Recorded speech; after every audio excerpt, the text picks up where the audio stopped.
4 বছরে পাড়ি দিতে যাচ্ছে ইউক্রেন যুদ্ধ। দ্বিতীয় মেয়াদে ক্ষমতায় আসার আগে ট্রাম্প যুদ্ধটি বন্ধে আসার কথা শোনালেও কাজের কাজ হয়নি কিছুই।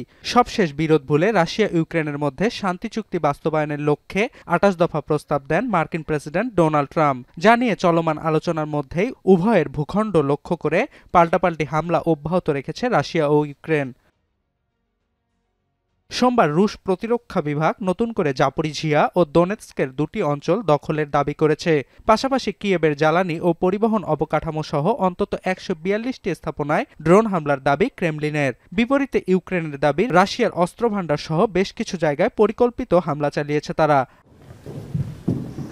এদিকে ইউক্রেন যুদ্ধবিরতি নিয়ে আলোচনার জন্য ইউরোপ সফরে গেছেন ইউক্রেনের প্রেসিডেন্ট ভলোদিমির জেলেনস্কি। সোমবার লন্ডনে ব্রিটিশ প্রধানমন্ত্রী কিয়ার স্টারমার, ফ্রান্সের প্রেসিডেন্ট ইমানুয়েল ম্যাক্রো ও জার্মান চ্যান্সেলর ফ্রেডরিক মার্জের সঙ্গে বৈঠক শেষে জেলেনস্কি জানান, রাশিয়ার কাছে ভূমি ছাড় দিতে রাজি নয় কিয়েভ। এ কারণে ইউক্রেন হোয়াইট হাউসের কাছে একটি বিকল্প যুদ্ধবিরতি প্রস্তাব উত্থাপনের প্রস্তুতি নিচ্ছে বলেও জানান তিনি। প্রস্তাবটি প্রস্তুত হলেই যুক্তরাষ্ট্রের কাছে উপস্থাপন করা হবে বলে জানান জেলেনস্কি। এদিকে লন্ডনের পর ব্রাসেলসে ন্যাটো নেতাদের সঙ্গে বৈঠকে বসেন জেলেনস্কি। সেখানে তিনি জানান, চলতি বছর মার্কিন অস্ত্র কেনার জন্য $800 মিলিয়ন সংকট রয়েছে কিয়েভের। এ সময় তিনি আবারও কথা বলেন ইউক্রেন যুদ্ধবিরতির সম্ভাবনা নিয়ে।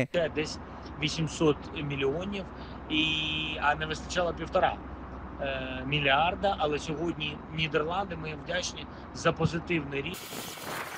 অন্যদিকে রুশ সামরিক বাহিনীর শীর্ষ কর্মকর্তা জেনারেল ভ্যালেরি গেরাসিমভ জানান, মস্কো বাহিনী ইউক্রেনের পুরো ফ্রন্ট লাইন ধরে অগ্রসর হচ্ছে এবং মির্নোগ্রাদ শহরে ইউক্রেনীয় সৈন্যদের লক্ষ্য করে হামলা চালাচ্ছে।